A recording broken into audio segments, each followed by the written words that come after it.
What would you say is like a myth about hosting events? What's the biggest myth? Uh, Everyone thinks that they're too complex and they're too much work. And like uh, they're not the easiest way to get clients. I'll be really straight up about that. They're absolutely not the easiest. But once you've got it dialed in, it's kind of like rinse and repeat. The system. Once you've got the system, like we have a 1 day selling system, where we share with people that you can do more sales calls at an event in one Mhm. day than most people struggle to get in an entire year, Yep. which is insane. And so one event can be the equivalent of, I don't know, 10, 20, 50, 100, or Tony Robbins, 1.25 million at his most recent virtual event, sales calls all at once. And Yeah. you don't get that kind of leverage elsewhere. So I think whilst people think that they are complex, what they're missing is what's on the other side of the initial input. And the initial input, yeah, absolutely. There's a bit of lift because you got to train yourself, you got to fill the room, design it and everything. But once it's done, like Tony Robbins, there's no complexity to what he does anymore at all. It is Nope. a system and it just rinses and repeats, rinses and repeats, rinses and then repeats. And so I guess one of the things that I want people to walk away with is that myth, like to bust that myth out, is that yes, there is some work, but I don't think it's complex. I think it's necessary. And Yep. if you're really committed to the impact that you want, like it's a small burden to wear initially to be able to have that impact over time. And if you work with the right people, plug for you, Shay, and plug for me, we simplify that down. One Mhm. of the things I'm most proud of is that because of my training background, and I'm an instructional designer by trade, right? Like I know how to train people. And one of the things I'm really proud of is the IP that we have. I have our biggest competitors coming to us after they've seen our IP and says, crap, like this shit's all over ours. And the reason that it's so good is because I've boiled down to the core essence of what needs to be done and removed all of the fluff. And it's kind of paint by numbers. Mhm. And it kind of makes it easier for people when it's like that. It's not some theoretical thing. It's very, very practical. That's the other thing, just something to think about with events too, is a little bit off the question, but most people think of events as a presentation where they're just like presenting at people. Yeah. But when a sales event is actually a facilitation, and your job is to help people leave the event smarter than when they arrived. And that Mhm. doesn't mean that they've consumed information. It means that they've embodied it, meaning they've actually gotten to work. We say that we want people to leave with the work done and not a to-do list. And a lot Yep. of people feel really like they're kind of stingy with their IP and they think, oh no, I need to hold on to it. And then later on, they can get it in my program.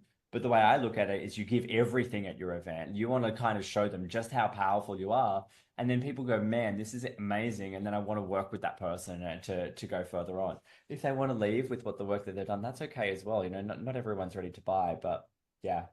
Yeah. Well, and I mean, that's why we're so aligned is we believe the same thing in that regards is whether or not they do business with you, they're still walking away. So there is an event promise that they walk away with something. What Absolutely. is that? And being intentional that whether or not they do business, they are still walking away with X, Y, and Z. Yeah. And what they're paying for in your program and your offer is to go there quicker and faster with support and accountability and not having to, muck things up along the way Yeah. because you can only teach so much in a 1 day, a 3 day event. Yeah. That's right. You're gonna miss things. And there's a reason we have a program is because it's gonna take time, Yeah. right? That's right. Here's That's the right. framework, here's what you can do. Go ahead, try. Yeah. Yeah. And if you want the support and get there faster, cool, come with us. We'll Yeah. support you in it, Yeah, right? That's why I love it. 1000%.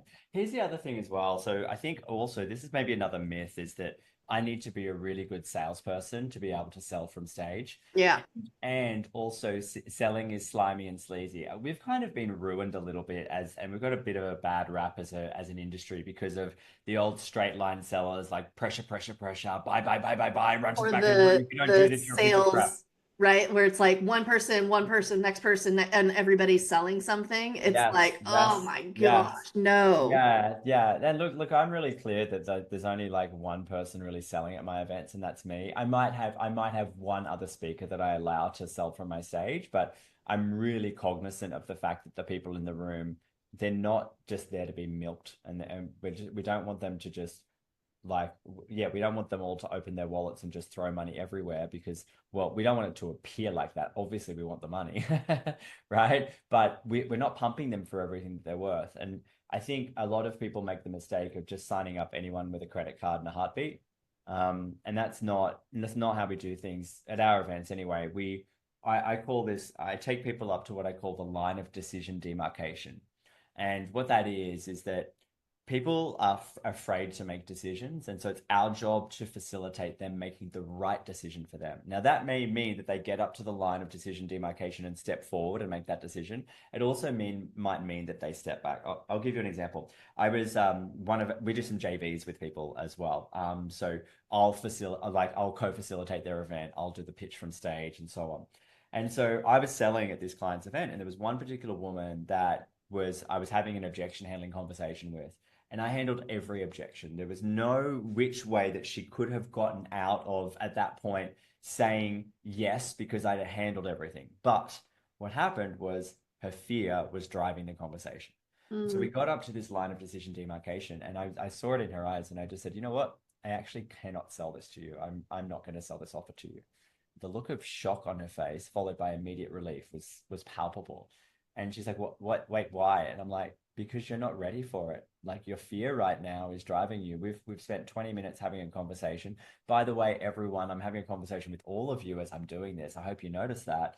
And right now it's not the right thing for you. And she burst into tears, Mm. and she's like, thank you. And then funnily enough, three other people purchased because I took the offer away from her. Mm. So this is about doing things with integrity and not being like those people that are out there just pumping people for cash. We stand for people to change their lives. We stand for them to have transformation. Everything we do is in the service of having a genuine impact on people's lives. And so we do that through how we sell to people, but also through some of the philanthropic stuff we do at our events as well. And we'll get to that too. Yeah. Yeah. Yeah, absolutely.